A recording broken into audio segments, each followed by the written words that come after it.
Welcome back to our YouTube channel village वाली teacher में आपका हार्दिक स्वागत है। तो चलिए आज मैं लेके आई हूँ आपके लिए हिंदी की क्विक रिवीजन क्लास, जिसमें हरियाणा ग्रुप डी के लिए लगभग वो टॉपिक कवर हो जाएंगे जहाँ से सामान्य क्वेश्चन पूछे जाते हैं। कई बार बेसिक चीज़ें पूछी जाती हैं हिंदी में, तो चलिए उनको कवर करेंगे। आज होने वाली है, ज़्यादा से ज़्यादा लाइक शेयर एंड सब्सक्राइब करके आइए, क्योंकि हर एक वो टॉपिक हम हिंदी का कवर करने वाले हैं और फास्ट रिवीजन करेंगे। सबसे पहले देखो भाई, सबसे पहले होता है वर्ण। ठीक है, वर्ण वर्ण किसे कहते हैं हिंदी में पूछा जाता है तो वर्ण होती है भाषा की सबसे छोटी इकाई। क्या होती है भाई? भाषा की सबसे छोटी इकाई रहने वाली है वर्ण, जिसके क्या है टुकड़े नहीं हो सकते। भाषा की सबसे छोटी इकाई जिसके क्या है हम टुकड़े नहीं कर सकते, जिसके टुकड़े नहीं किए जा सकते, ऐसा ऐसा क्या होता है? वो होता है वर्ण। भाषा की सबसे छोटी इकाई होती है वर्ण। के बाद मैं बात करूं, वर्ण से क्या है? वर्ण से अक्षर वर्ण या अक्षर, इन्हीं को कहा जाता है वर्ण या अक्षर भी बोल देते हैं। वर्ण से फिर क्या है? शब्द बनते हैं, फिर पद क्रम बनते हैं, और फिर क्या है? फिर क्या बनता है? वाक्य बनता है भाई। ये वाक्य सबसे बड़ी इकाई है भाषा की। क्या बताया? ध्वनि बनती है सबसे पहले। ध्वनि के बाद क्या है? ध्वनि के बाद क्या बनेगा? वर्ण या अक्षर के बाद शब्द, शब्द के बाद पद कर्म। ठीक है, और फिर क्या है? वाक्य बनेगा। वाक्य भाषा की सबसे बड़ी इकाई है, और वर्ण या अक्षर कह लीजिए ये भाषा की सबसे छोटी इकाई है। तो अब हम बात करते हैं वर्ण के कितने भेद होते हैं। तो वर्ण के दो भेद होते हैं। ठीक है, वर्ण के दो भेद होते हैं। एक होता है स्वर, एक दूसरा होता है व्यंजन। दूसरा क्या बताया? दूसरा होता है व्यंजन। क्या है भाई? जल्दी जल्दी साथ के साथ आप रिपीट करते चले। पहला होता है वर्ण, दो प्रकार के होते हैं, स्वर और व्यंजन। हिंदी भाषा की बात करें, हिंदी भाषा में 11 स्वर है और 33 व्यंजन है, और प्लस संयुक्त व्यंजन। और ठीक है, संयुक्त व्यंजन अगर इनमें मिला दिए जाते हैं, सारी चीजें अगर मिला दिए जाएं तो 44 इनकी संख्या बन जाती है। ठीक है, अगर अनुनासिक आपसे अगर ये पूछा जाए कुल मिला के स्वर और व्यंजन कितने हैं, तो ये 33 बन जाएंगे। अगर हम संस्कृत के ऐ खाली को भी मिला ले, और संयुक्त व्यंजन अक्षय त्रय अज्ञ श्रेय श्रमिक उनको मिलाए, और उत्सिप्त व्यंजन की आगे बात करूंगी, उनको भी मिलाए, तो टोटल वर्णों की जो संख्या मिलकर आती है हमारे सामने 52 आती है। चलो एक बार यहाँ लिखी देती हूँ। 11 स्वर हो गए, 33 व्यंजन हो गए हमारे। ठीक है, कितनी संख्या हो गई? 44 संख्या हो गई। व्यंजन में क्या क्या शामिल है? ए अनार, एक बार क्विक रिवीजन है बता रही हूँ मैं आपको।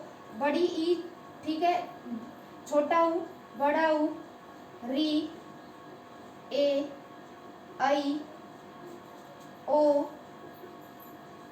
औ, अंग।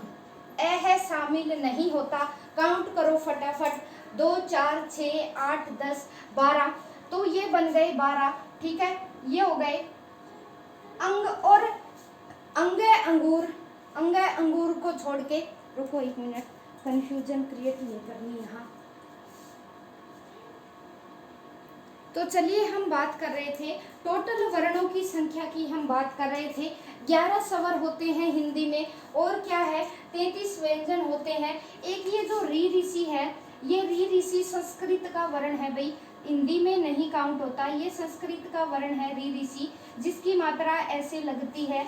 और एक हो गया ए है खाली, और री ऋषि को अगर हम निकाल देंगे तो क्या है? पीछे 11 स्वर बचेंगे। ठीक है, संस्कृत का जो री है ये संस्कृत का है, और ए है खाली है, ये भी क्या है? संस्कृत में हम विसर्ग के रूप में यूज करते हैं इसका। ठीक है, विसर्ग देखा होगा आपने, कोई भी शब्द है जैसे मन है, ऐसे संस्कृत में ऐसे लिखा जाता है। तो ये ए है खाली और री ऋषि क्या है? इनका यूज किया जाता है भाई संस्कृत में। 33 स्वर हो गए। ठीक है, 33 स्वर हो जाते हैं, है हल तक हमारे 33 स्वर बनते हैं। उसके बाद क्या है? श, अक्षय, त्र, ज, और क्या है?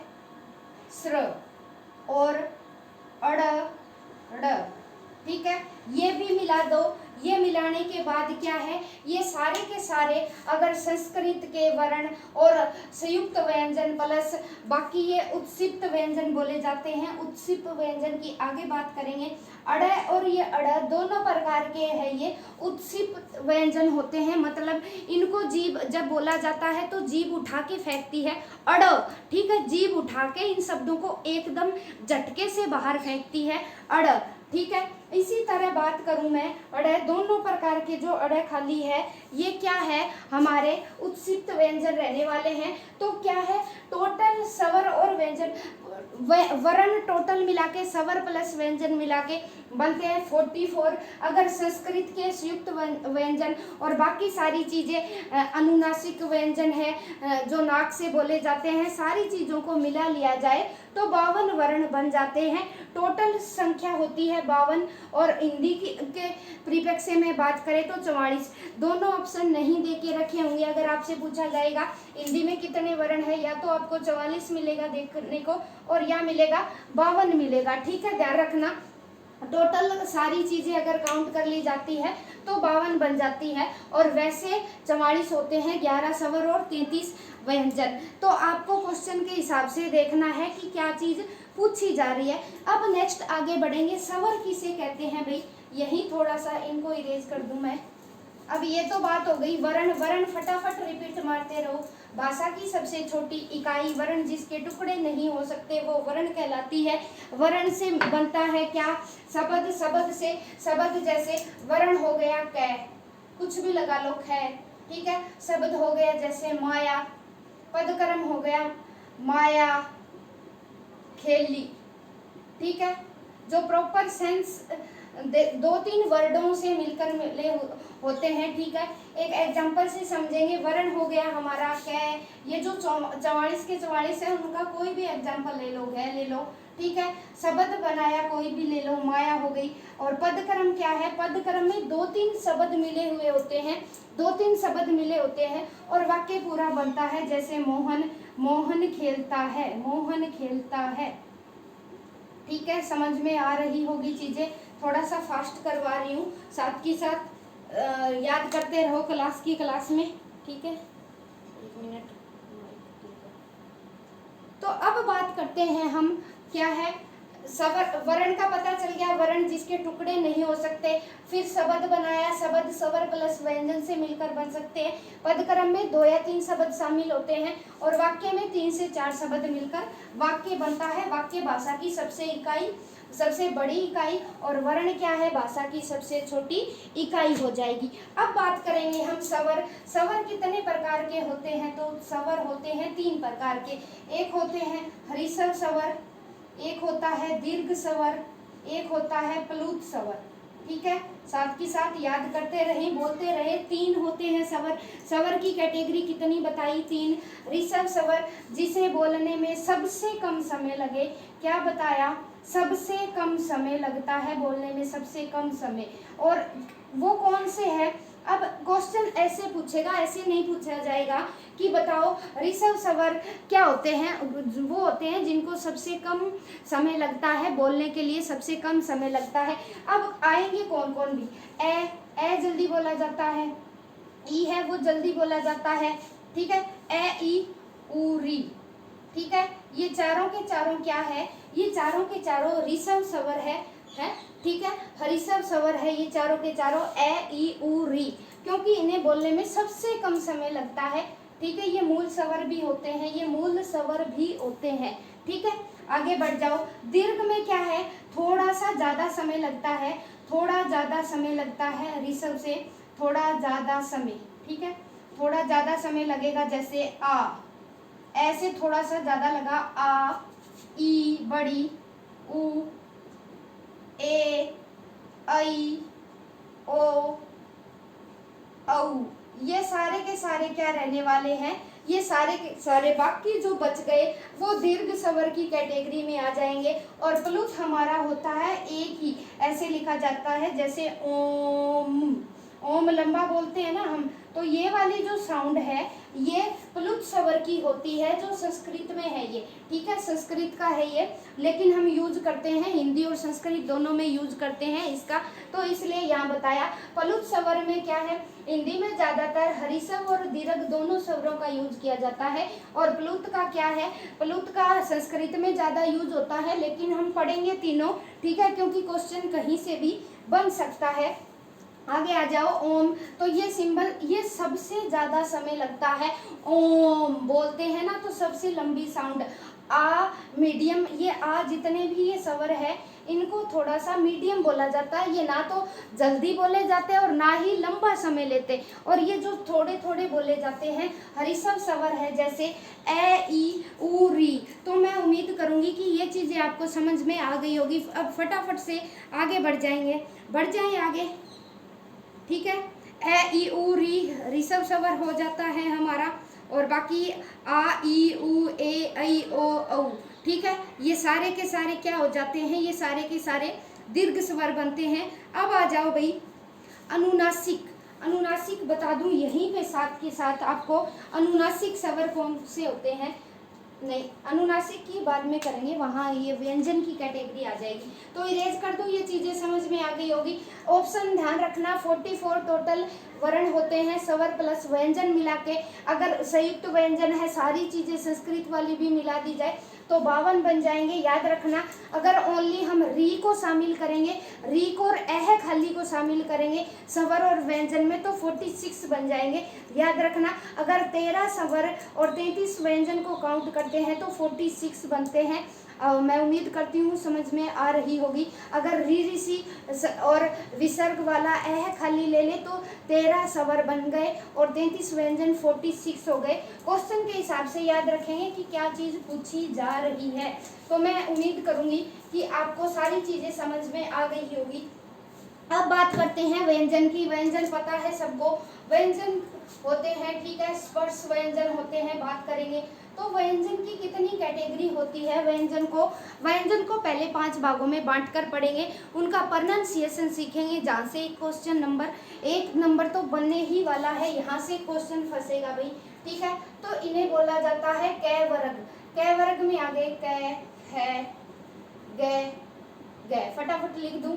फिर आ गया च वर्ग, ठीक है, फिर आ गया ट वर्ग, फिर आ गया त वर्ग, फिर आ गया पै वर्ग। रिवीजन क्लास है, बारीकी से समझाऊंगी, थोड़ा सा फास्ट समझाऊंगी, तो बने रहिए, ठीक है। च वर्ग कोशिश करेंगे कि हम 1 घंटे में सारी हिंदी को रिवाइज कर ले, ताकि हमारा एक भी क्वेश्चन ना छूटे, तो मैं उम्मीद करूंगी, ठीक है।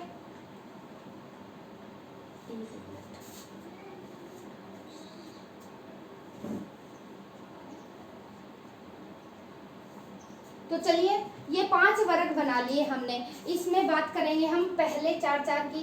च, छ, ज, एन आर आते होंगे ना, कैसे गड़िया भूल गए, सीख लो फिर से। ट, ठ, ड, ड, ड, त, थ, द, द, प, फ, ब।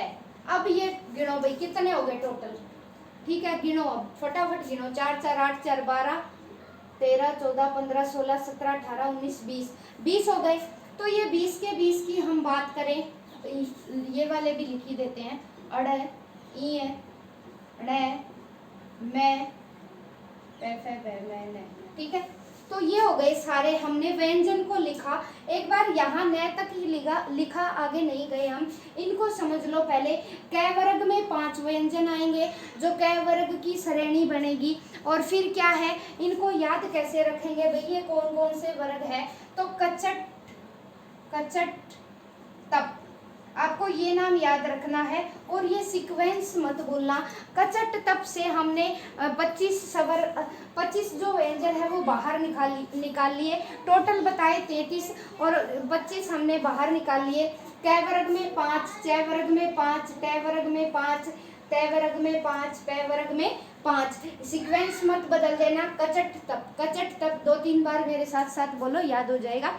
कचट तप, तो चलिए बात करते हैं। अब इनको क्या है, एग्जामिनर ऐसे नहीं पूछेगा कि कै वर्ग में क्या आएगा, च वर्ग में क्या आएगा, वो घुमा के क्वेश्चन पूछेगा आपसे। तो चलिए कैसे क्वेश्चन बनते हैं यहाँ से, उसके बारे में बात करेंगे। तो चलो भाई, ये हो गई याद, इसको इरेज कर दूं, नहीं एक बार रखा रहने दो। तो अब जो ये कै वर्ग है ना, कै वर्ग को हम लिखेंगे, हम इसको बोलने का क्या है, बोलने का तरीका। एक चीज और देख लो, कई अक्षर कंठ से बोले जाते हैं, कई क्या है तालु से बोले जाते हैं, ठीक है, कई मूर्धा से बोले जाते हैं, कई दंत से बोले जाते हैं, और कई ओष्ठ से बोले जाते हैं, ठीक है। नंबर एक बात, तो ये 5 कैटेगरी है, 5 कैटेगरी हमारे पास ये हो गई, और 5 चीजें ये है जिनके बोलने का उच्चारण स्थान अलग से है, ठीक है। दांत से कोई बोला जाएगा, मुर्दा से कोई बोला जाएगा वर्ग, तालु से कोई वर्ग बोला जाएगा। तो चलिए फटाफट ट्रिक के माध्यम से इसे 1 मिनट में कवर करेंगे। तो कंठ से क्या है, कै वर्ग है हमारा, ये इसका उच्चारण स्थान है भाई कंठ, कंठ से कै वर्ग बोला जाएगा, ठीक है। इनको एक बार हटा दो, इनको काउंट मत करना कंठ में, ठीक है। इसकी ट्रिक देखो, अकू है, अकू है, लिख ली इसकी एक बार ट्रिक लिख लो। आगे आ जाओ, च वर्ग, च वर्ग बोला जाएगा तालु, ठीक है। च वर्ग का सारा प्रोनाउंसिएशन है ओनली 4, ये लाइन खींच दी, एक बार हटा दो, क्योंकि ये लास्ट वाले सारे नाक से बोले जाते हैं, इसमें नाक नहीं है। 5 कैटेगरी हम बांट रहे हैं, तो नाक की बात बाद में करेंगे, ठीक है। तो तालु है, लिख दिया तालु। आ जाओ आगे, कंठ, तालु, मुर्दा, दंत, ओष्ठ। अब ट वर्ग लिखो, ट वर्ग किससे बोला जाएगा, मूर्धा से, फिर क्या है दंत से बोला जाएगा, फिर बोला जाएगा ओष्ठ से। ये इनके उच्चारण स्थान है।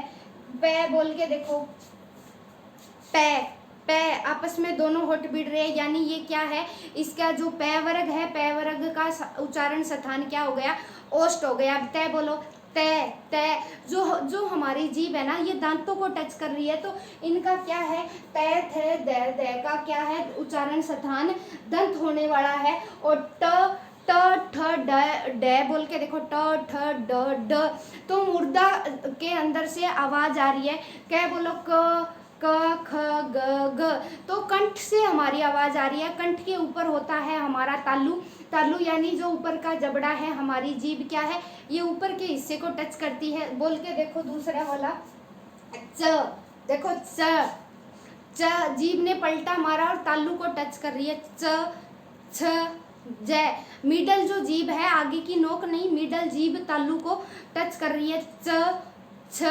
ज, ज, बोल के देखो, कंठ आवाज आ रही है मुर्दा से। फिर आता है ट, ट, देखो ट में ट, जीभ मुड़ी और मुर्दा को टच किया इसने, ठीक है। ट, ठ, ड, ड, ठीक है, थोड़ी सी फोल्ड होगी और मुर्दा को टच करेगी, ये इसका उच्चारण स्थान है। फिर बोलो, प, नहीं, त, थ, द, द, ठीक है। तो ये क्या है, ये उच्चारण स्थान हो गया। दांत, हमारी जो जीभ है वो दांतों को टच कर रही है। फिर प, फ, ब, ब, ये होठों से बोले जा रहे हैं, तो इनके उच्चारण स्थान हो गए। अब इनको देखो भाई जी, ऐसे तो याद नहीं होगा, तो चलिए सिंपल सी ट्रिक के साथ याद रखेंगे इसको।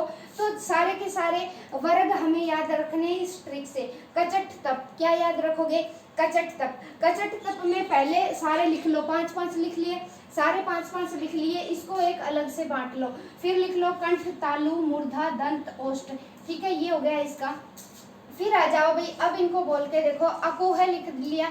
अब देखो इसे लिखो, इचू यस, इचू यस लिखो, ये ट्रिक रहेगी। इसे लिखो रीटू रस, रीटू रस, इसे लिखो तुलस, इसे लिखो उप्पू। लिख लिया, साथ के साथ बोलते रहो। अकू है, ठीक है, अकू है, अकू हो गया। अकू का मतलब क्या क्या है, अब हम यहाँ स्वर और व्यंजन दोनों के उच्चारण स्थान निकालेंगे। यहाँ से एक क्वेश्चन डेफिनेटली बनने वाला है, आपको दे देगा कि बताइए ख का उच्चारण स्थान क्या है, कुछ भी, छ का उच्चारण स्थान क्या है। उच्चारण स्थान का मतलब ये चीजें कहाँ से बोली जाती है, समझ गए, कहाँ से हम बोलते हैं, कहाँ से प्रोनाउंसिएशन निकलती है इसकी, ठीक है। तो हर वर्ड का बोलने का अपना तरीका होता है, कोई चीज़ कंठ से बोली जाती है, कोई नाक से। अब लास्ट वाले में बोल के बताती हूँ, अड़, इ, न, मैं, ठीक है, ये सारी साउंड आ रही है नाक से, तो ये लास्ट वाले सारे 5 है, अड़, इ, ण, म, न, तो ये सारे के सारे नाक से बोले जाते हैं। तो 5 वर्ण हो गए हमारे नाक वाले, क्या हो गए भाई, 5 वर्ण हो गए हमारे नाक वाले, 5 वर्ण हो जाते हैं, ठीक है। अब ये ट्रिक याद हो गई। अकू है, ए का मतलब, ठीक है, अकू, ऐसे, ए अनार का भी उच्चारण स्थान हमारा कंठ रहेगा, और आम का भी उच्चारण स्थान कंठ रहेगा, और प्लस में ये चारों कै, खे, गे, गे, ठीक है। और प्लस में क्या है का भी उच्चारण स्थान कंठ रहेगा, कै, खे, गे, गे और है, ठीक है। अब देखो कंठ, अड़े नहीं आएगा, है आएगा, वर्ड विजिबल है ना, दिख रहा है। तो अब बता दो भाई फटाफट, कंठ से हम कितने अक्षर बोल रहे हैं, है नहीं दिख रहा भाई, है नहीं दिख रहा, इसको ऊपर लेके जाएंगे थोड़ा सा, यहाँ लिख दूं, है। अब देख लो भाई कंठ से कितने अक्षर बोले जा रहे हैं, कंठ से 1 2 3 4 5 6 7, 7 अक्षर हम कंठ से बोलते हैं। उसके लिए ट्रिक रहेगी, अकू है, अकू में ए आ और 4 कै, खे, गे, गे, ठीक है, और है, अकू है, याद करो, अकू है, अकू है, अकू है। कचट तब, कैवरग, चैवरग, टेवरग, तेवरग और पैवरग, कचट तब का सीक्वेंस मत भूलना। और पहली ट्रिक रहेगी अकूह, अकू में आ गया एनार और आम, ठीक है। अब फिर क्या है, कैसे बनेगा, कैवरग, ये ट्रिक है, कै, खे, गे, गे, 4 ही रहेंगे। और है भी क्या है भी हम कंठ से बोलते हैं, बिल्कुल अंदर से, यहाँ से आवाज आती है कंठ से। अब आ जाओ भाई इचू यस पे, इचू यस में क्या है, ई इमली, बड़े वाली ई, और 4 ये चे, छ, जय, जय, और क्या है से।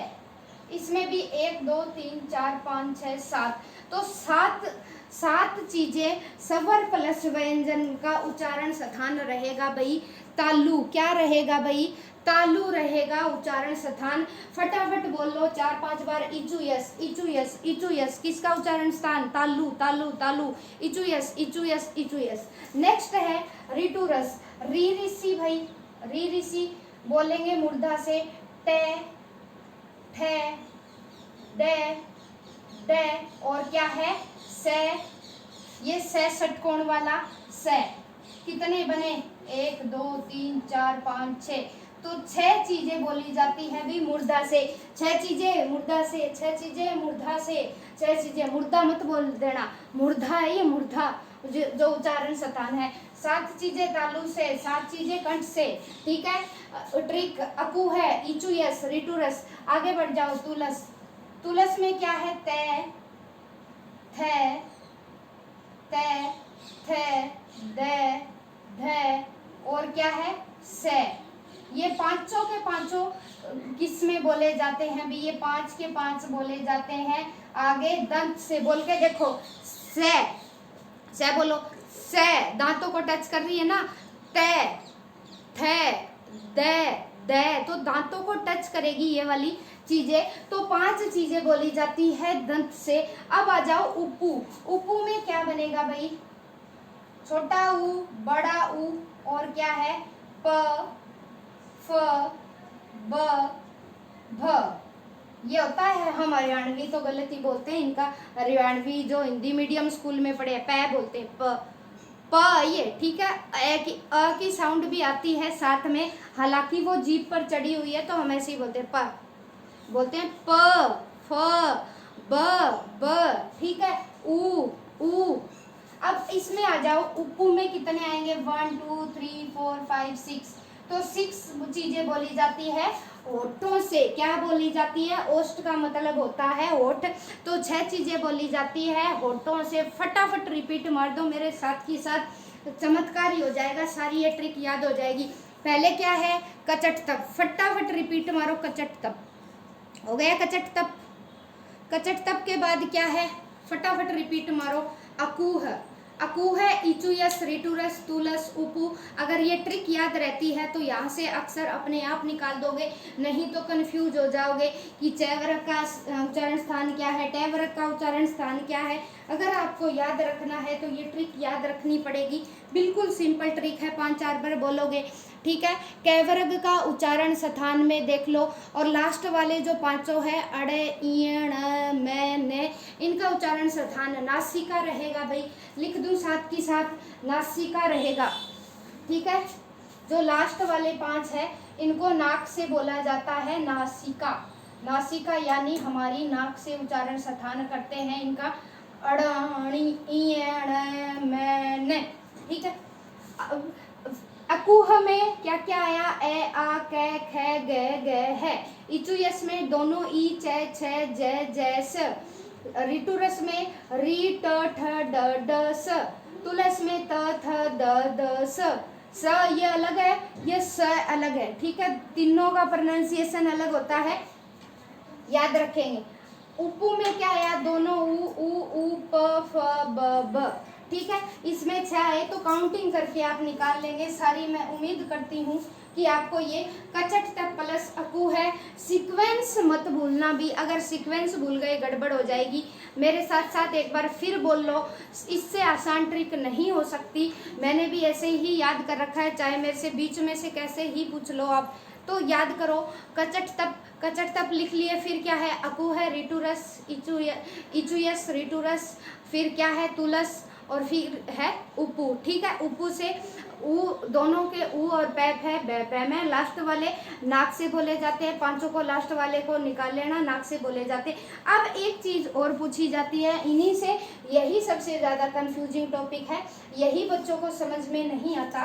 तो अब आ जाओ भाई, ये इनके अलावा एक 4 चीजें और आती है भाई। अलप प्राण एक होता है, अलप प्राण एक होता है, महाप्राण। पहले इनकी बात करेंगे। तो ये जो आपको 5 कैटेगरी दिखाई दे रही है, क्या दिखाई दे रहा है? 5 की 5 कैटेगरी दिखाई दे रही है। इनमें से पूछा जाएगा कि बताओ कि कौन सा व्यंजन अलप प्राण है और कौन सा व्यंजन महाप्राण है। तो देखो, बात करते हैं हम रटेंगे ये 5 के 5, ठीक है। वो अलग कैटेगरी थी, ये अलग है। अलप का मतलब है थोड़ा, यानी ऐसे वर्ण जिनको हम बोलने में कम समय लेते हैं, थोड़ा समय लेते हैं, बिल्कुल थोड़ा। और महाप्राण क्या है? ऐसे व्यंजन जिनको हम बोलने में, ऐसे स्वर और व्यंजन क्या है, उनको बोलने में थोड़ा सा ज्यादा समय लेते हैं। क्या लेते हैं भी? ज्यादा समय। लिख दूं एक बार हल्का सा, कम समय, बोलने में कम समय। स्क्रीनशॉट ले लेना, बोलने में कम समय। अगर एक बार में समझना है तो 2 गुना करके, बोलने में कम समय लेते हैं, कम समय।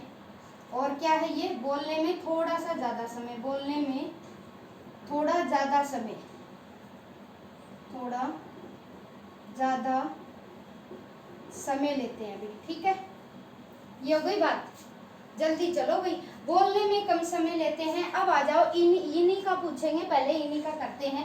बोलने में कम समय, अब मैं बता दूं भाई इनको, 1, 3, 5, इनमें पहला, तीसरा और 5वां अक्षर वो है भाई अलप प्राण। क्या याद कर पाओगे? नहीं होगा जी, भूल जाएंगे। चलो कोई नहीं, मैं करवाती हूँ। महाप्राण है भाई दूसरा, चौथा, इन्हीं वर्ग का दूसरा, सभी का दूसरा सभी का, और चौथा क्या है? ये महाप्राण रहने वाले हैं, यानी सभी वर्ग के दूसरे और चौथे वर्ण जो है वो महाप्राण है, यानी उन्हें बोलने में ज्यादा टाइम लगा भाई, ज्यादा समय लगता है, ठीक है। इनने बोलने में कम टाइम लगा है भाई। अलप प्राण ने बोलो भाई, क हो गया, बोल लिया। क, ख लंबा गया ना, तो लंबा गया तो दूसरा और चौथा हर वर्ग का क्या आएगा भाई? महाप्राण में जाएगा। अब जी ये याद तो नहीं होंगे, पहला तीसरा पांचवा भूल जाएंगे, दूसरा चौथा भी भूल जाएंगे। तो चलो एक ट्रिक है ये। अब यहाँ आ जाओ भाई, यहाँ दिख रहा है अलप।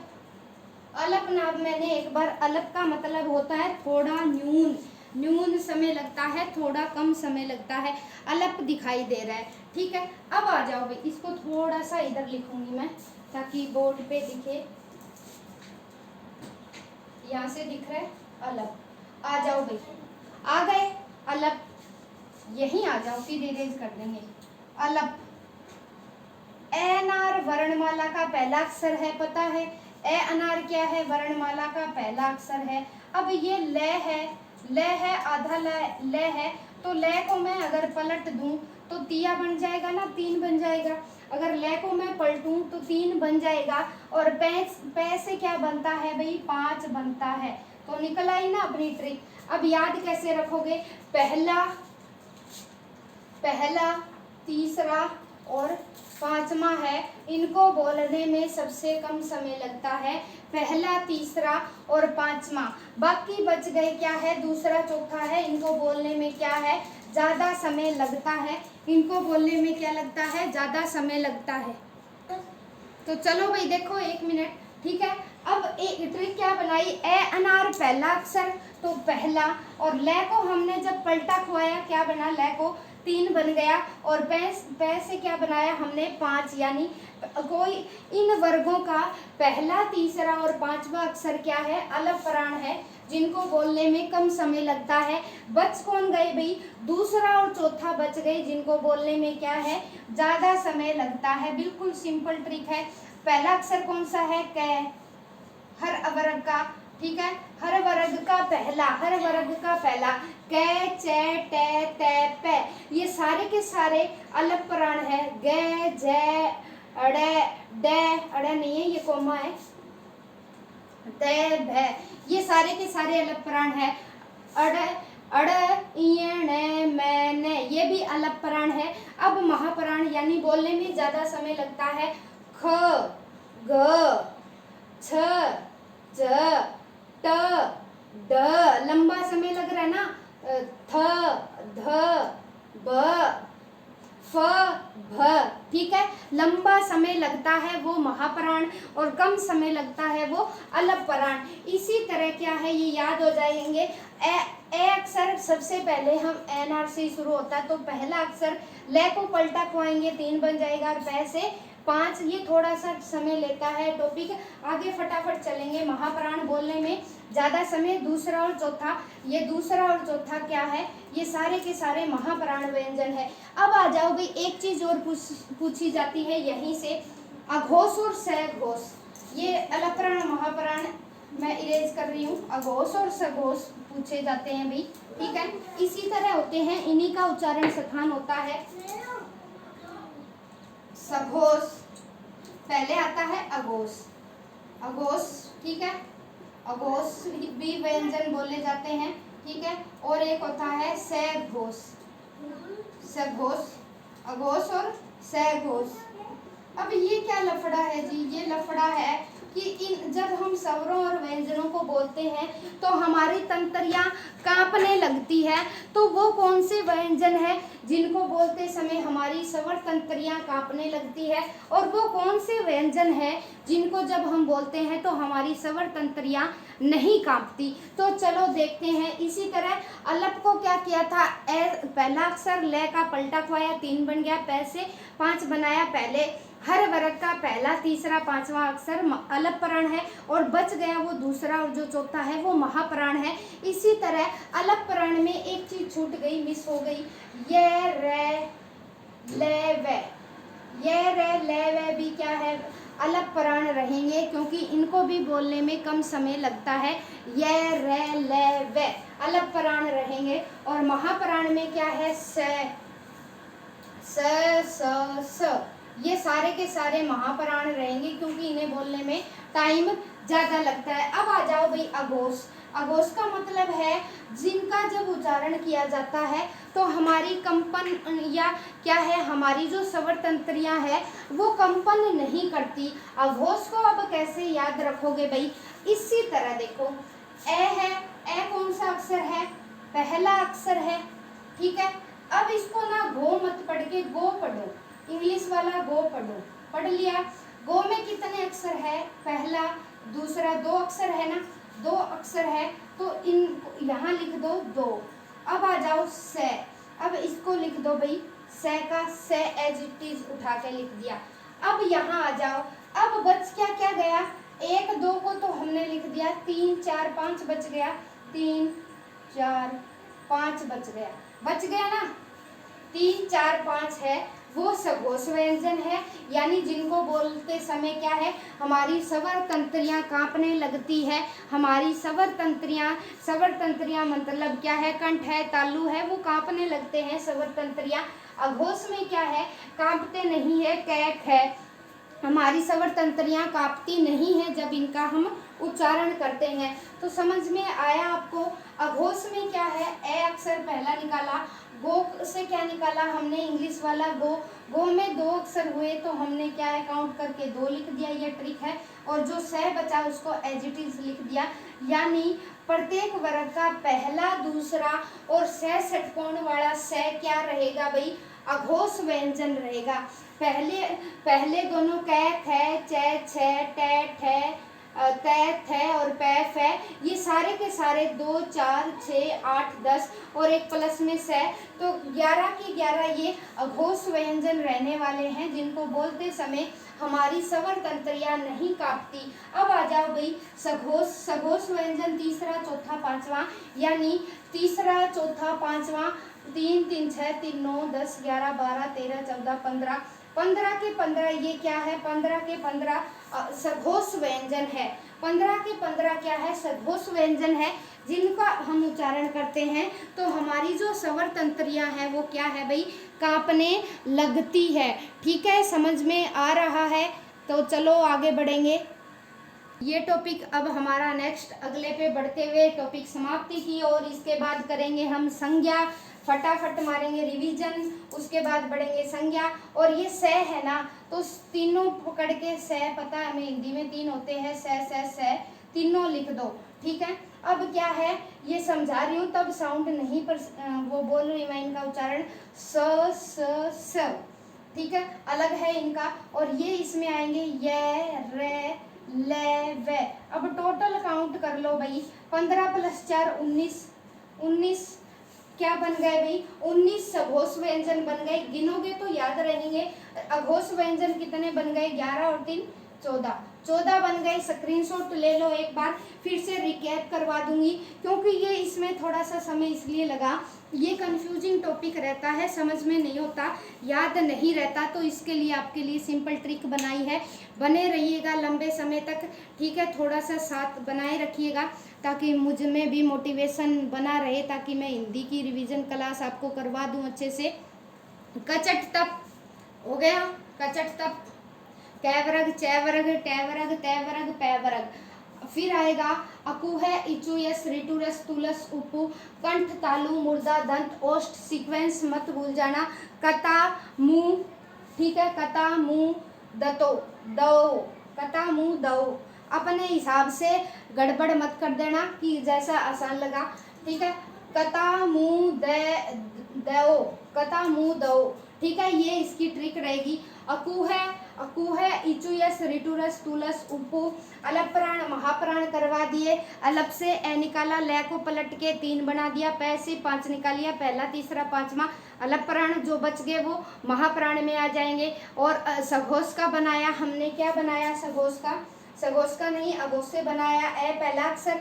ठीक है, और गो से क्या निकाला, इंग्लिश के गो मान के 2 अक्षर है तो 2 लिख दिया, और तीनों से इसमें इंक्लूड हो गए, टोटल 14 हो गए। और सघोष व्यंजन में क्या है, बाकी जो बच गए वो सघोष में आ गए, 15 और ये रह वैसे हो गए, ये 19 हो गए। अब बढ़ते हैं हमारा नेक्स्ट टॉपिक संज्ञा। ठीक है, स्क्रीनशॉट ले लेना एक बार, आप स्क्रीनशॉट ले सकते हैं आप।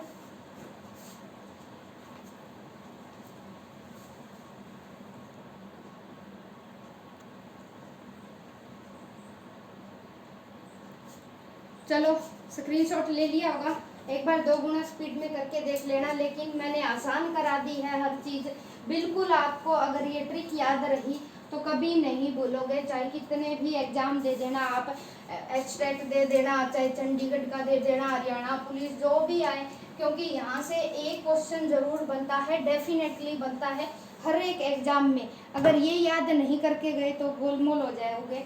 अब आ जाओ भी नंबर 2, हमारा टॉपिक है संज्ञा। क्या है भाई? संज्ञा। हिंदी में संज्ञा 3 प्रकार की होती है। नंबर 1 व्यक्तिवाचक संज्ञा। व्यक्तिवाचक संज्ञा डिटेल नहीं करवाऊंगी, बस रिवीजन करवाऊंगी। दूसरा है जातिवाचक संज्ञा, जातिवाचक। तीसरा है भाववाचक, नहीं व्यक्तिवाचक, जातिवाचक। जातिवाचक के 2 भेद होते हैं, उपभेद, या लिख देती हूँ, द्रव्यवाचक, द्रव्यवाचक, और दूसरा है समूहवाचक, समूहवाचक, ठीक है। और तीसरा बनेगा हमारा भाववाचक, भाववाचक। अब बताऊंगी इनको कैसे पहचानोगे एग्जाम में, मार्कर में इंक डाल लेती हूँ, 1 मिनट। चलो भी देखो, संज्ञा हिंदी में संज्ञा 3 प्रकार की होती है, मैं डाल लाई हूँ मार्कर में इंक। तो हिंदी में क्या है, संज्ञा 3 प्रकार की होती है, और जातिवाचक संज्ञा 2 प्रकार की होती है, द्रव्यवाचक, समूहवाचक। आप बोलोगे जी अब इनकी पहचान कैसे करेंगे? ठीक है, अब पहचान करेंगे भाववाचक। इसको 1 बाय 1 समझो, थोड़ा सा समझ लो। संज्ञा के 3 प्रकार और जातिवाचक संज्ञा के 2 प्रकार। अब देखो व्यक्तिवाचक संज्ञा क्या है? जो कोई विशेष व्यक्ति, विशेष वस्तु, विशेष प्राणी का बोध करवाती है, वो व्यक्तिवाचक संज्ञा होती है। संज्ञा की परिभाषा जान लो एक बार, लिखूंगी नहीं मैं, सुन लो एक बार। संज्ञा वो होता है, संज्ञा क्या होती है? जो किसी क्या है वस्तु, प्राणी के गुण, दशा, बोध आदि का बोध करवाती है, संज्ञा होती है। संज्ञा 3 प्रकार की होती है। व्यक्तिवाचक, अब व्यक्तिवाचक संज्ञा में क्या आएगी? जो भी स्पेशल चीज है, फॉर एग्जाम्पल सप्ताह के दिनों के नाम, सोमवार है तो सोमवार ही रहेगा, ठीक है, वो हफ्ते बाद रिपीट हो जाएंगे, वो अलग बात है। लेकिन सोमवार के अलावा दूसरा ऐसा उसी के जैसा कोई नाम नहीं है, ठीक है, प्रॉपर वो उसी के लिए यूज किया गया है। थोड़ा सा इंग्लिश में बता रही हूँ, इंग्लिश में 5 प्रकार के नाउन होते यही है, लेकिन उनका टाइप 5 हो जाता है। यहाँ 3 पढ़ते हैं हम हिंदी में, 3 प्रकार की संज्ञाएं होती है, ठीक है। संज्ञा बोलते हैं, हमारे मुंह पे चढ़ा हुआ है संज्ञा, संज्ञा बोलते रहते हैं, वैसे इसका जो प्रोनाउंसिएशन होता है संज्ञा होता है, संज्ञा। संज्ञा 3 प्रकार की होती है, समझ लेना, सुन लेना। व्यक्तिवाचक में क्या है? सारी नदियों के नाम, गंगा, यमुना, सतलुज, व्यास, रावी, सभी के सभी व्यक्तिवाचक में आएंगे। हिमालय का नाम अगर स्पेशल दे रखा है, हिमालय, अरावली हिमालय स्पेशल है, शिवालिक पर्वतमाला स्पेशल है, स्पेशल जितने भी नाम है। देश और विदेशों के नाम, कनाडा, रसिया, भारत, दिल्ली, कैपिटल शहरों के नाम, मुंबई, जितने हो गए सारे व्यक्तिवाचक संज्ञा है। मोहन, सोहन, सबके नाम क्या है? व्यक्तिवाचक संज्ञा है, ठीक है। पहाड़ों के नाम, नदियों के नाम, झरनों के नाम, और शहरों के नाम, देशों के नाम, विदेशों के नाम, ये सारी की सारी, ठीक है। ये और न्यूज़पेपर के नाम, दैनिक जागरण, दैनिक भास्कर, द हिंदुस्तान टाइम्स, सारे के सारे कहाँ आएंगे भी? व्यक्तिवाचक संज्ञा में आएंगे, जो स्पेशल होती है, स्पेशल कैटेगरी होती है। अब आ जाओ भाई जातिवाचक संज्ञा में। जातिवाचक संज्ञा क्या होती है? जो हर किसी के लिए कॉमन है। तो कुत्ता है तो वो कुत्ता ही है, सारे के सारे कुत्ते हैं, तो जितने भी है वो उनका नाम अलग से डिसाइड नहीं किया गया, तो कुत्ता एक जाति है, ठीक है। इसी तरह बफेलो है, बफेलो की भी एक जाति है, सारी ही भैंसे है वे, वो नहीं कि एक भैंस है तो बाकी गाय हो जाएगी, ऐसा नहीं है। गाय है, फलों के नाम है, केले है, ठीक है, और महीनों के नाम भी है, जनवरी, फरवरी, वो भी व्यक्तिवाचक संज्ञा में जाएंगे, ठीक है। कॉमन चीजें जो सभी एक संपूर्ण जाति का बोध करवाती है, वो आएगी भी जातिवाचक संज्ञा में। जो एक से ज़्यादा बहुत सारे वो चीज़ें हो सकती है, वो होती है कॉमन, यानी व्यक्तिवाचक सामान्य है, जो सभी के लिए घड़ी है, तो सारी ही घड़ियाँ हैं, वो एक जाति है। ठीक है, समझ में आ रही है बात। जाति में कॉमन चीज़ें होती हैं, सारे फल हो गए, सब्जियां हो गई। ठीक है, टिंडे है तो वो टिंडे ही है, आगे जाके उनका नाम नहीं बदलेगा।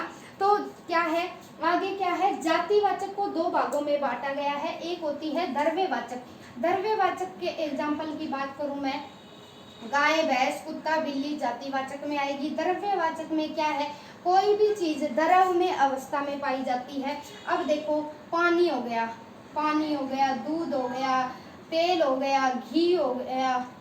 ठीक है, घी जब गर्म किया हुआ होता है, घी हो गए, ये सारे के सारे क्या है, ये द्रव्यवाचक में आएंगे। ठीक है, धातुएं भी आ जाती है भी, क्योंकि धातुएं क्या है, वो उन्हें भी क्या है मेल्ट करके आभूषण बनाए जाते हैं। सारी की सारी धातुएं भी द्रव्यवाचक में आ जाएगी। पानी, दूध है, तेल है, घी है, धातु है, ये किस में आएंगी भी, ये द्रव्यवाचक में आएगी। समूह में क्या है, सेना हो गई, कक्षा हो गई, अंगूर हो गया। अंगूर कभी भी क्या है, अकेला नहीं होता, अंगूर गुच्छे में होता है, अंगूर हो गया। ठीक है, सिंपल। वैसे तो ये जाति में है, जातिवाचक का ही भाग है, लेकिन एक ये समूह बनाता है, गुच्छे में होता है अंगूर। ये नहीं होता कि भाई एक अंगूर दे दो, अंगूर गुच्छे में होता है ना, तो ये भी क्या है, समूह बना रहे हैं। सेना हो गई, पुलिस, ठीक है, पुलिस हो गई।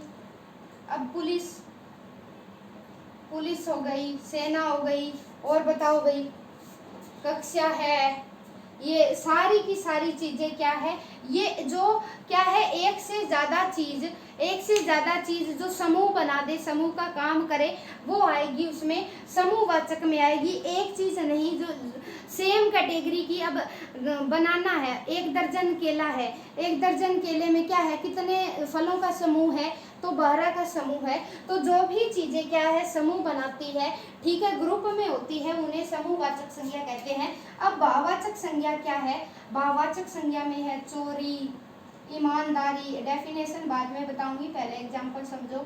ईमानदारी, सच्चाई, कर्तव्य, ठीक है, ऐसे भाव, प्रेम, क्रोध, ऐसे भाव जिन्हें सिर्फ हम महसूस कर सकते हैं, जिन्हें देखा या छुआ नहीं जा सकता। अब बाकी की बाकी सारी चीजें तो हम क्या है, दिख रही थी, गंगा नदी है देख सकते हैं, पर्वत श्रेणी है देख सकते हैं, अंगूर के गुच्छे हैं, बाकी सारी की सारी चीजें देख सकते हैं। लेकिन भाववाचक संज्ञा ऐसी है जिसे सिर्फ महसूस किया जा सकता है, जो आंखों से ना तो दिखाई देती है और ना क्या है, ना इसे देखा जा सकता है, ना टच किया जा सकता है। अब वो देखो, एक ऐसा भाव कि वो झूठ बोल रहा है, तो क्या झूठ को पकड़ सकते हो, झूठ को पकड़ सकते हो, पहचाना जाता है उसे फील करके कि हाँ ये आदमी झूठ बोल रहा है, ये सच बोल रहा है। आई बात समझ में, चोरी, ईमानदारी, सच्चाई, कर्तव्य, प्रेम, क्रोध, ऐसे भाव जिन्हें सिर्फ हम महसूस कर सकते हैं कि वो क्रोध करता है, उसे घृणा है मेरे से, वो ईर्ष्या कर रहा है मेरे से, उसे नफरत है मेरे से, जिसे सिर्फ हम महसूस कर सकते हैं, ना तो पकड़ सकते और ना क्या है, छू सकते, टच कर सकते। तो ये आ गई बात। अब आ जाओ भाई संज्ञा के बाद सर्वनाम। सर्वनाम क्या है, जो क्या है, संज्ञा की जगह प्रयोग किए जाते हैं, वो होते हैं सर्वनाम।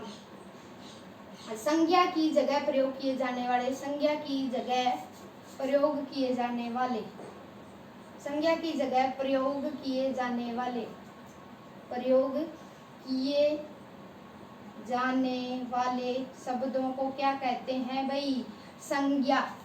अब एक एग्जाम्पल से समझ लो, संज्ञा की जगह प्रयोग किए जाने वाले शब्दों को सर्वनाम कहते हैं। ये कितने प्रकार के होते हैं, ये 6 प्रकार के होते हैं। इन्हीं के, ये इरेज कर दूं क्या, संज्ञा समझ में आ गई। 3 प्रकार की जातिवाचक को 2 भागों में बांट दिया हमने। तो एग्जाम्पल से मैं उम्मीद करूंगी कि आपको समझ में आया होगा। जो संज्ञा की जगह इस्तेमाल किए जाए वो क्या कहलाएंगे भी, सर्वनाम कहलाएंगे। ये 6 प्रकार के होते हैं। क्या भाई, 6 प्रकार के होते हैं, ठीक है, 6 प्रकार के होते हैं। हिंदी में लिख दूं फटाफट। पुरुषवाचक, पुरुषवाचक, निश्चयवाचक, निश्चयवाचक, अनिश्चयवाचक, अनिश्चयवाचक, संबंधवाचक, पर्सनवाचक, एक मिनट, पर्सनवाचक और निजवाचक, निजवाचक, निजवाचक में भी विशेषण होता है। एक मिनट रुको, कंफर्म करने दो, मिक्सिंग हो गया यहाँ शायद, नहीं ठीक है, निजवाचक भी रहेगा और संबंधवाचक, संबंधवाचक भी रहेगा, ठीक है, संबंधवाचक। अब आ जाओ भाई फटाफट, सर्वनाम पहले तो जानना चाहिए कि होते क्या है ये संज्ञा ना। कई बार ऐसे होता है जैसे किरण पढ़ा रही है, किरण खाना खा रही है, किरण नाच रही है, अपना ये एग्जांपल दे रही हूँ मैं। तो बार बार अगर हम संज्ञा का यूज करते हैं ना, कोई भी प्रकार की संज्ञा हो, चाहे अभी अभी पढ़ाई 5 प्रकार की, जिनमें अलग टाइप हो गए, 2 अलग थे, 3 अलग थे। तो क्या है, अगर हम संज्ञा शब्दों का बार बार यूज करेंगे तो वो जो वाक्य है, वो सेंटेंस है, उबाऊ हो जाएंगे, ठीक है, कि बार बार ही संज्ञा का यूज किया जा रहा है। तो इस वजह से हम क्या है, संज्ञा की जगह सर्वनाम का प्रयोग करते हैं। जैसे किरण एक अध्यापिका है, किरण पढ़ाती है, तो पता है अध्यापिका पढ़ाती है, तो 2 बार इसमें क्या है, वो आ गया, मेरा नाम आ गया। तो ऐसी वाक्यों को हम बोरियत से बचाने के लिए सर्वनाम शब्दों का प्रयोग करते हैं। जैसे किरण एक अध्यापिका है, वह पढ़ाती है, तो वह क्या हो गया भाई, वह हो गया हमारा सर्वनाम, जो संज्ञा की जगह प्रयोग किए जाते हैं। अब आ जाओ भाई, कुछ ऐसे वर्ड निकालेंगे जो अलग अलग कैटेगरी में लिखेंगे हम। इधर देखो,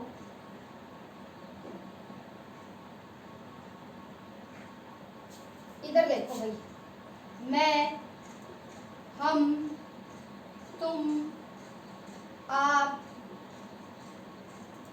यह, वह, जो, सो,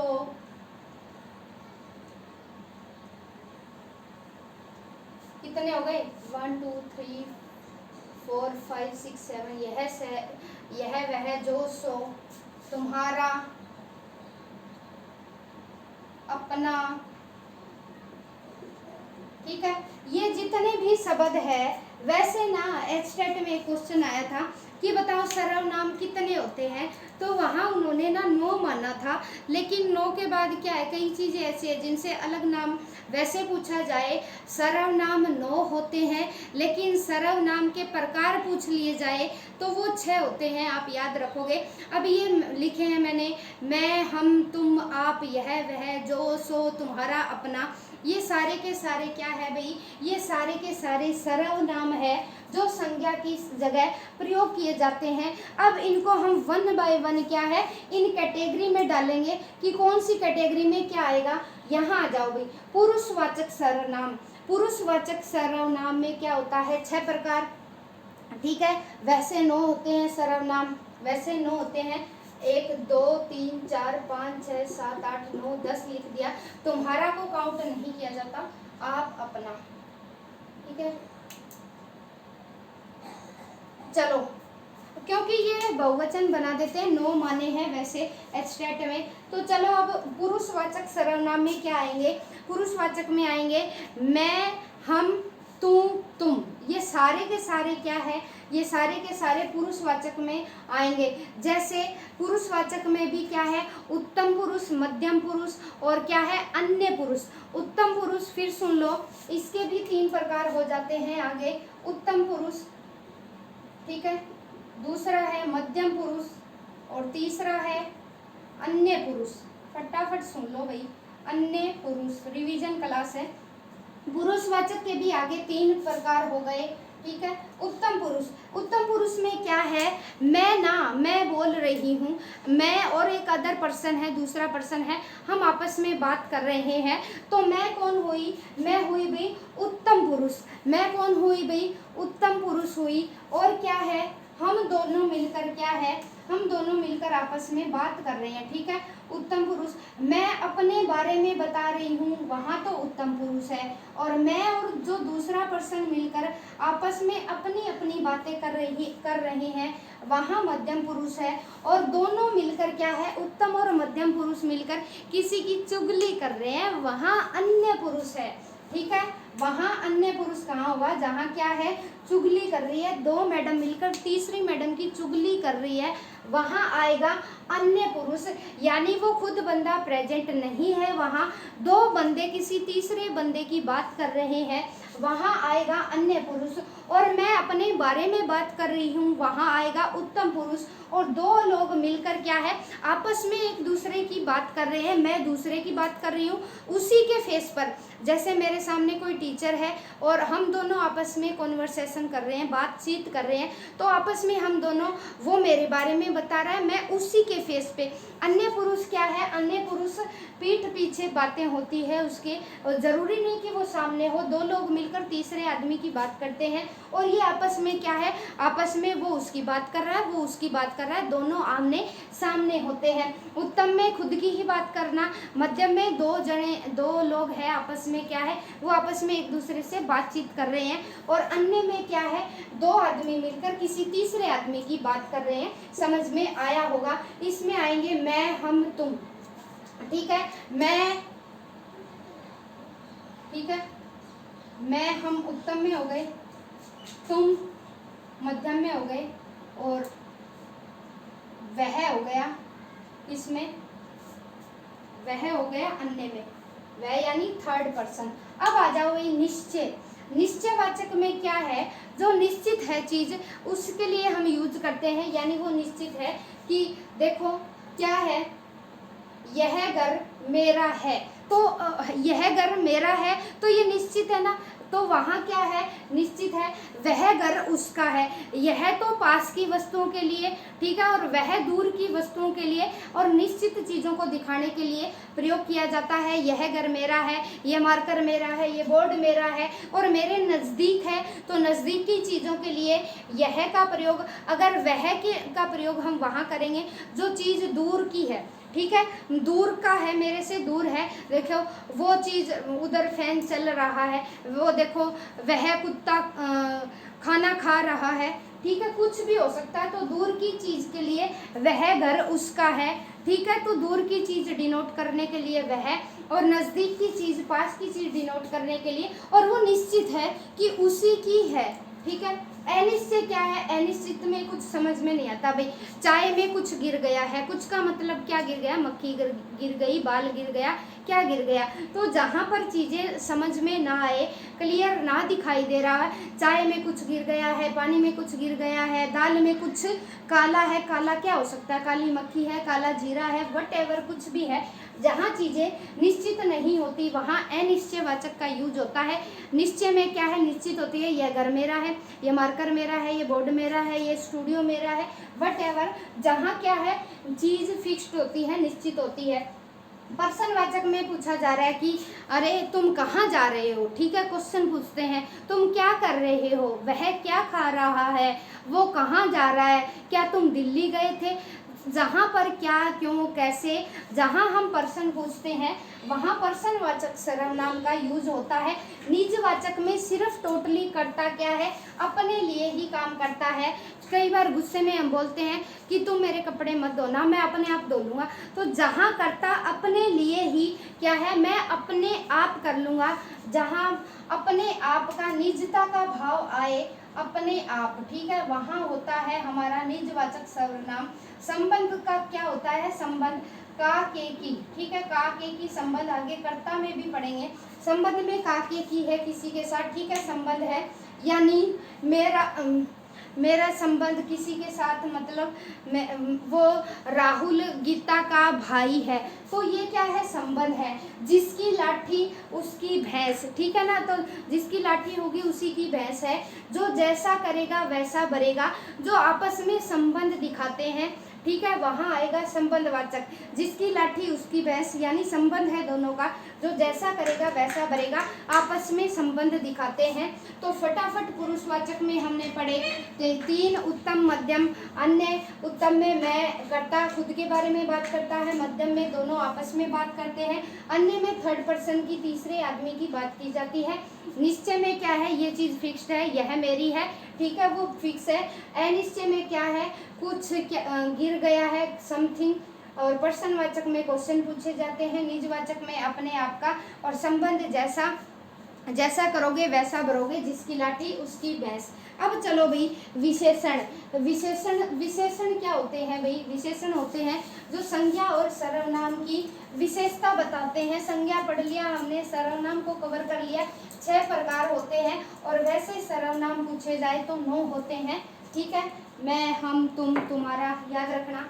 अब आ जाओ भाई विशेषण। विशेषण क्या है? विशेषण संज्ञा और सर्वनाम की विशेषता बताते हैं। संज्ञा व सर्वनाम की विशेषता बताते हैं। सर्वनाम की विशेषता बताते हैं भाई, ठीक है। कितने प्रकार के होते हैं? तो ये 4 प्रकार के होते हैं। कितने? 4 प्रकार के होते हैं। नंबर 1 क्या है? गुणवाचक विशेषण। गुणवाचक, जो किसी व्यक्ति का गुण बताता है। नंबर 2 क्या है? गुणवाचक विशेषण में भी एक होता है परिमाणवाचक विशेषण, परिमाण, मात्रा बताता है। एक होता है संख्यावाचक विशेषण, संख्यावाचक विशेषण, और एक होता है सार्वनामिक विशेषण। एक होता है सार्वनामिक विशेषण। तो विशेषण किसको बोलते हैं? जो संज्ञा व सर्वनाम की क्या बताते हैं? विशेषता बताते हैं। कितने प्रकार के होते हैं? 4 प्रकार के होते हैं। गुणवाचक, परिमाणवाचक, संख्यावाचक और सार्वनामिक। चलो भाई देखो, अब गुणवाचक में क्या है? गुणवाचक विशेषण क्या है? गुण बताते हैं भाई, ठीक है। काला है, कैसा है, गोरा है, मदरा है, कैसा भी है, ये क्या है? किसी का गुण दशा बताते हैं, ठीक है। गुण दशा की गुण क्या है? वो आदमी अच्छा है, बुरा है, काला है, काला घोड़ा। अब क्या है? गुण बताया जा रहा है। घोड़ा कैसा है? भी तेज भागता है, वो उसका गुण है। परिमाण में क्या आएगा भाई? परिमाण में आता है कि क्या है? कितने लीटर दूध है? 2 लीटर दूध परिमाण में आएगा। परिमाण में, रुको 1 मिनट, संख्यावाचक जान लो पहले, यहाँ से हो जाएगा फिर। संख्यावाचक में देखो, जैसे 2 लीटर दूध, ये क्या है? संख्या बताता है, किसी की 2 लीटर दूध हो गया। 4 मीटर कपड़ा, 4 मीटर कपड़ा, ठीक है। तो जिसके आगे संख्या लगी हो वो निश्चित भी हो सकता है, जैसे कुछ लीटर दूध, 4 लीटर, कुछ मीटर कपड़ा, ये फिक्स भी हो सकता है और फिक्स नहीं भी हो सकता। तो संख्यावाचक में आएगा 2 लीटर दूध, 4 मीटर कपड़ा। सार्वनामिक में आएगा, अभी अभी हमने पढ़ा सर्वनाम में। जो सर्वनाम क्या है? इसमें क्या है? जो संज्ञा के जस्ट आगे लगे होते हैं, ये संज्ञा से पहले, जैसे उसे कुछ, एग्जाम्पल से थोड़ा समझ में आएगा। उसे कुछ आम दे दो, आम दे दो, तो उसे कुछ आम दे दो। आम क्या है भाई? ये आम जातिवाचक संज्ञा है, और इसके आगे क्या लगा है भाई? कुछ लगा है। कुछ क्या है? कुछ गिर गया है। ये अनिश्चयवाचक क्या था? सर्वनाम था, अभी अभी पढ़ा। तो ये सार्वनामिक विशेषण हो गया। तो संज्ञा से पहले जो चीज लगती है, उसे क्या कहा जाता है? सार्वनामिक विशेषण कहा जाता है। जो संज्ञा से पहले जो शब्द लगते हैं वो सार्वनामिक विशेषण कहलाते हैं। तो संज्ञा, पहले संज्ञा को फाइंड आउट करेंगे। इस तरह का अगर क्वेश्चन हो तो 1-2 एग्जाम्पल और ले लो। उसे कुछ आम दे दो, जैसे मुझे केले चाहिए, मुझे कुछ केले चाहिए। तो संज्ञा क्या है हमारी? केले, जातिवाचक संज्ञा है। कुछ क्या है? सार्वनामिक विशेषण है। सार्वनामिक विशेषण है, यानी ये सर्वनाम प्लस विशेषण दोनों की भूमिका निभाएगा। सर्वनाम में कुछ भी हो सकता है, मैं तुम तुम्हारा, ठीक है, मैं तुम तुम्हारा कुछ भी हो सकता है सर्वनाम में। और ध्यान रख, पहले पकड़ना है क्या, हमें संज्ञा पकड़नी है और फिर संज्ञा के आगे देखो क्या सर्वनाम अटैच है। तो अगर अटैच है, साथ में संज्ञा है और संज्ञा से जस्ट पहले, संज्ञा से जस्ट पहले, ये इधर नहीं मिलेगा, संज्ञा से जस्ट पहले देखो कि क्या सर्वनाम दिया हुआ है, मैं तुम तुम्हारा, क्या कुछ यह वह जो सो दे रखा है। अगर दे रखा है और देते ही तुरंत बाद इसके संज्ञा है तो क्या हो गया, ये सार्वनामिक विशेषण बन जाएगा। क्या बन जाएगा भाई, सार्वनामिक विशेषण बन जाएगा, ठीक है। तो संख्यावाचक और ये परिमाणवाचक एक बार दोबारा देखो, इसमें क्या है, ये परिमाण बताता है भाई, परिमाण, ये इसका परिमाण बताएगा। परिमाणवाचक में क्या आएगा, ये कि जैसे 2 लीटर दूध, 2 लीटर दूध, ये माप तोल वाली चीज होती है ना, माप तोल, माप तोल वाली चीजों के लिए हम क्या है, माप तोल हो गया, चीनी हो गई, चाय पत्ती हो गई, दूध हो गया, माप तोल वाली चीजों के लिए हम परिमाणवाचक विशेषण का यूज करेंगे। और संख्यावाचक हम अंकों की चीज कोई काउंट करनी हो तो, जैसे रमेश कक्षा में प्रथम आता है, निशा कक्षा में तृतीय आती है, तीसरे स्थान पर आती है, तो वहाँ क्या है, संख्यावाचक विशेषण होगा।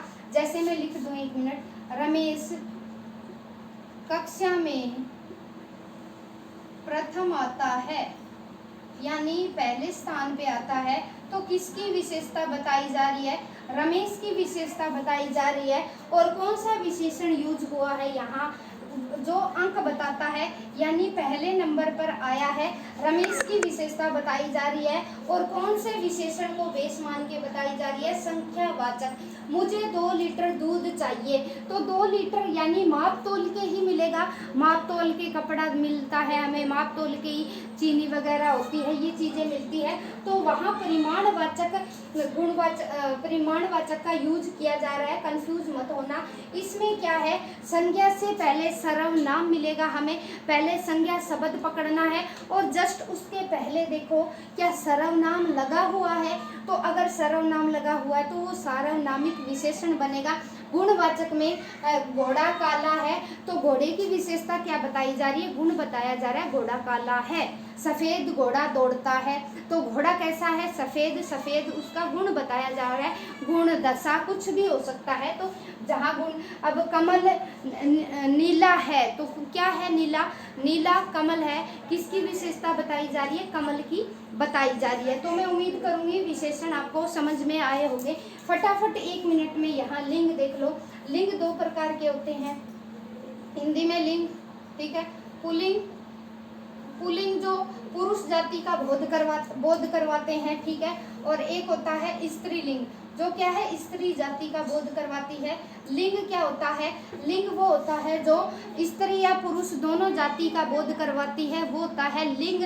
और जो पुल्लिंग जो पुरुष जाति का बोध करवाते हैं वो होते हैं पुल्लिंग। 2 प्रकार के लिंग होते हैं, स्त्रीलिंग, लिंग जाति का। अब इसको पहचानोगे कैसे, जिस शब्द के पीछे आपको ई लगाने से आंसर मिल जाए, ठीक है, ई, कई बार क्या है, कई बार आ भी लिखा मिलेगा, जैसे बिटिया, ठीक है, बिटिया, आ मिला, बिटिया मिला। तो स्त्रीलिंग एक बार आप किस कोई भी वर्ड हो समझ में ना आए कि ये शब्द पुल्लिंग है या स्त्रीलिंग है, तो उसके पीछे ई लगा देना। ई लगाने से आपको पता चल जाएगा कि ये शब्द पुल्लिंग है या स्त्रीलिंग। एक शब्द है भाई, अपवाद है, दही। एक एग्जाम में पूछा गया था कि बताओ भाई दही शब्द स्त्रीलिंग है या पुल्लिंग है, कि बताओ दही शब्द स्त्रीलिंग है या पुल्लिंग है।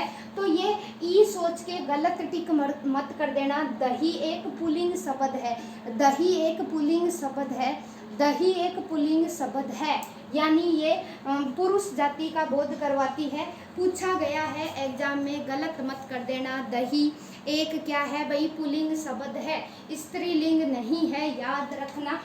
खासकर तो हमें ई लगाएंगे तो पता ही चल जाएगा ये स्त्री है, ठीक है। और ना पता चले तो उसके लिए क्या है, जैसे मेज है, मेज है, पता लग गया मेज क्या है, मेज एक पुल्लिंग वर्ड है। पंखा है, पता लग गया पंखा क्या है, पुल्लिंग वर्ड है। घड़ी है, घड़ी कैसे पहचानोगे, ई लगा हुआ है तो कौन सा शब्द हो गया, स्त्रीलिंग। हालांकि हिंदी में हम दो तरह के लिंग पढ़ते हैं, लेकिन संस्कृत में क्या है, तीसरा एक और लिंग होता है जिसे बोला जाता है नपुंसक लिंग।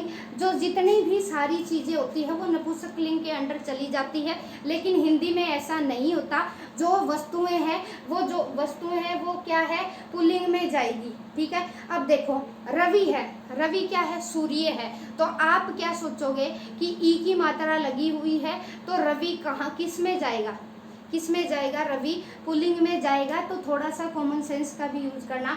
रवि जो शब्द है वो सूर्य के लिए पर्यायवाची है, सूर्य का पर्यायवाची है। सूर्य एक आग का गोला है, तो उसके हिसाब से भी थोड़ा कॉमन सेंस लगा लेना।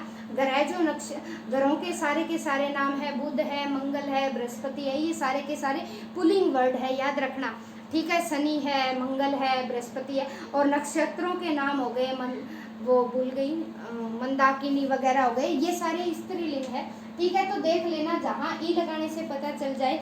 अब आ जाओ फटाफट, वचन किसे कहते हैं। वचन उसे कहते हैं जो एक या अनेक होने का हमें क्या है पता लगाते हैं, एक या अनेक होने का पता देते हैं हमें कि कोई चीज़ क्या है, एक है या अनेक है। ठीक है, एक वचन क्या है, एक वचन हमें एक चीज का बोध करवाती है, एक वस्तु का बोध करवाती है। और बहुवचन क्या है, हमें बहुत सारी चीजों का बोध करवाती है। बिल्कुल हलवा क्वेश्चन है लेकिन रिवीजन है जरूरी। बहुवचन एक से अधिक चीजों का क्या है, हमें बोध करवाती है। वचन किसे कहते हैं, जो एक या एक से अधिक चीज़ों का बोध करवाती है वो वचन कहलाते हैं। और वचन दो प्रकार के होते हैं, एक वचन एक वस्तु का बोध करवाते हैं और बहुवचन एक से अधिक वस्तु का बोध करवाते हैं। अब आ जाओ भी क्रिया आ जाओ। किसी काम के करने या होने को क्या है, होने को क्रिया कहते हैं। कि जिसमें क्या है, किसी काम का करना या होना पाया जाए वो क्रिया कहलाती है। क्रिया दो प्रकार की होती है और आगे जाकर और वो बढ़ जाती है, दो प्रकार की होती है। एक होती है अकर्मक और दूसरी होती है सकर्मक। क्या होती है भाई, सकर्मक। एक होती है अकर्मक, दूसरी होती है सकर्मक। क्वेश्चन यहीं से फंसेगा। ठीक है, थोड़ा सा यही कंफ्यूजिंग टॉपिक है तो ध्यान से सुनना, बिल्कुल जबरदस्त तरीके से समझेंगे। किसी काम के करने या होने की जो दशा पाई जाए वो क्रिया करते हैं।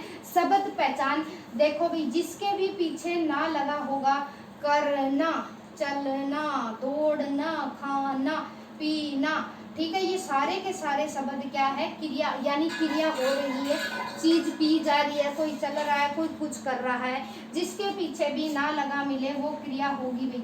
याद रखना, एक कीवर्ड बताया आपको, जिसके भी पीछे क्या लगा होगा, ना लगा मिलेगा आपको, वो क्या होगा भाई, वो चीज क्या होगी, क्रिया होगी। ठीक है, आगे बढ़ जाए। अब क्या है, क्रिया दो प्रकार की होती है, अकर्मक, सकर्मक। इसमें क्या है, जो क्रिया का जो फल है, क्रिया का फल कर्ता पर पड़ता है भी, कर्ता पर पड़े, कर्ता पर क्या पड़े भी, फल। यानी जो क्रिया हो रही है उसका फल पर ना पड़कर क्या है, कर्ता पर पड़ता है। इसमें क्या है, क्रिया का जो फल है, क्रिया का जो फल है वो किस पे पड़ेगा भाई, क्रिया का जो फल है वो पड़ेगा इस पे, क्रिया का फल पर ही पड़ेगा। ठीक है, क्रिया का फल है वो कर्ता पर न पड़ के क्रिया पर ही पड़ेगा, क्रिया का फल क्रिया पर ही पड़ता है। ठीक है, क्रिया पर ही पड़ता है, कर्ता पर नहीं पड़ता। सॉरी, क्रिया का फल कर्म पर पड़ता है, कर्म पर, क्रिया का फल कर्म पर पड़ता है। ठीक है, समझना अब ध्यान से, यहाँ से क्वेश्चन बनने वाला है। एक वेरी वेरी इंपॉर्टेंट टॉपिक है अकर्मक, यानी यहाँ कर्म नहीं दिया होता और जो चीज चल रही है उसका डायरेक्ट फल कर्ता पर ही आएगा। और यहाँ क्या है, सकर्मक में हमें अगर क्या पूछे, हम क्या क्वेश्चन पूछे कि क्या चल रहा है, अगर हमें आंसर मिलता है तो वो सकर्मक क्रिया है, नहीं तो वो अकर्मक क्रिया है। अब देखो दो एग्जाम्पल देखो, क्रिया का फल कर्ता पर पड़े, कर्ता पर पड़े, ठीक है। जैसे पक्षी उड़ रहे हैं, कौन सी क्रिया होगी बताओ? पक्षी उड़ रहे हैं, सोचो 1 मिनट।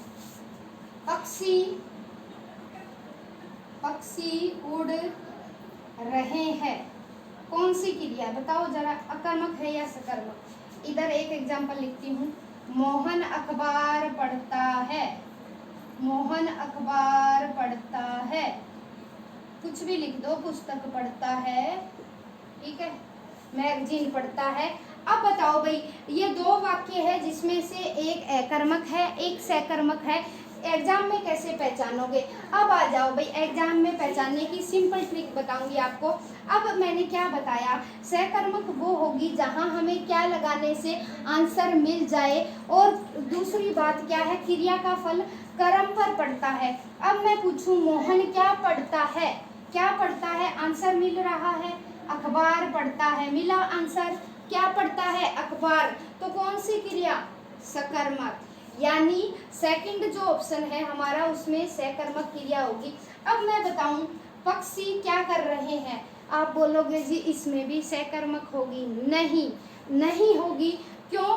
क्योंकि जोर किसको आ रहा है, पक्षी को आ रहा है, तो हमने क्या पढ़ा था कि क्या है, क्रिया का फल कर्ता पर पड़े, यानी सारी की सारी एक्टिविटी का फल कर्ता पर ही पड़ रहा है। पक्षी उड़ रहे हैं, जोर उन्हीं को आ रहा है, ठीक है, पक्षी उड़ रहे हैं, कुत्ते भौंक रहे हैं, कुत्ते भौंक रहे हैं, जोर किसको आ रहा है, कुत्ते भौंक रहे हैं, ठीक है। क्या कर रहे हैं ये मत लिखा देना, क्योंकि ये बेसिक नेचर है उनका, पक्षी है वो आकाश में उड़ेगा, ठीक है, उनकी वो फर्स्ट क्रिया है, वो करेंगे ही करेंगे। कुत्ते का काम है भौंकना, तो वो भौंकेंगे ही भौंकेंगे, लेकिन मोहन का प्रथम काम नहीं है कि वो अखबार पढ़े, जरूरी नहीं है, ठीक है। तो जहाँ हमें क्या लगाने से अगर आंसर मिलता है वहाँ सकर्मक क्रिया रहेगी, और जहाँ हमें क्या लगाने से आंसर नहीं मिलता वहाँ अकर्मक क्रिया रहेगी। और एक सुन लो कि क्या है, कर्ता को ही जोर आता है, मोहन सो रहा है, कौन सी क्रिया, अकर्मक क्रिया, क्योंकि कोई भी कर्म नहीं है और सो रहा है, तो सारा फल किस पर पड़ रहा है, मोहन पर पड़ रहा है। मोहन सो रहा है, सो रहा है तो कहीं भी सो सकता है, चारपाई पर सो रहा है, बेड पर सो रहा है, इससे हमें कोई मतलब नहीं है, क्योंकि सारा का सारा जो प्रभाव है वो मोहन सोहन पर ही पड़ रहा है। कुत्ता भौंक रहा है तो सारा प्रभाव कुत्ते पर ही पड़ रहा है। अब यहाँ देखो मोहन अखबार पढ़ रहा है, तो फर्क किस पर पड़ रहा है, तो कर्म पर, ठीक है, कर्म कर रहा है मोहन, अपना अखबार पढ़ रहा है, तो फल किस पर पड़ रहा है भाई, अखबार पर पड़ रहा है यहाँ, तो इसलिए क्या है, ये सकर्मक क्रिया हुई, ठीक है, कि अखबार पर कर्म पर फल पड़ता है, इसमें कर्म पर फल पड़ेगा सकर्मक में, और कोई कर्म नहीं दिया होगा अकर्मक में, अकर्मक यानी बिना कर्म वाली, और सकर्मक यानी कर्म वाली, ठीक है, कर्म वाली साथ। कर्ता को जोर आता है अकर्मक में, जोर क्यों आता है, क्योंकि वहाँ कोई कर्म नहीं दिया होता, कोई काम नहीं दिया होता, ठीक है। कुछ बेसिक नेचर होते हैं, कुत्तों का काम ही है भौंकना, पक्षियों का काम ही है उड़ना, मछली का काम ही है तैरना, मछली तैर रही है, कौन सी क्रिया है, अकर्मक, क्योंकि कर्म नहीं है, उसका काम ही है, ठीक है, काम ही है उसका तैरना, मछली तैरेगी नहीं तो डूब जाएगी। तो समझ में आया, क्या लगाने से आंसर मिले सकर्मक क्रिया, और क्या लगाने से आंसर नहीं मिले वहाँ अकर्मक क्रिया, थोड़ा सा समझ के ध्यान से करना है। अब हम चलेंगे अपने लास्ट टॉपिक की तरफ, वो होता है हमारा, एक और रह जाएगा, हाँ एक और रह गया। अब आता है हमारा टॉपिक रस। पिछली बार जो 2018 में ग्रुप डी की भर्ती आई थी वहाँ रस पूछा था, हमारे 9 रस होते हैं भाई, 9 रस, कितने रस, और हर एक रस का क्या है, स्थायी भाव होता है, हर एक रस का क्या है, स्थायी भाव होता है। फटाफट रस लिखेंगे एक तरफ और फटाफट स्थायी भाव लिखेंगे। एक 9 रस होते हैं, ठीक है, एक होता है क्रोध, सिंगार, रति, नहीं इसका वो स्थायी होगा, करुण, आश्चर्य, 9 रस होते हैं, साथ ही साथ बोलते रहो और उनके एक तरफ स्थायी भाव। मार्कर में फिर से स्याही खत्म होती हुई नजर आती हुई। 1 मिनट में चलिए शाही बत्तियाँ लगते हैं, फिर पढ़ेंगे रस और रस के बाद पढ़ेंगे हम कारक, कारक के विभक्ति चिन्ह, फिर समास और थोड़ी सी संधि। उसके बाद करेंगे क्लास का सम अप।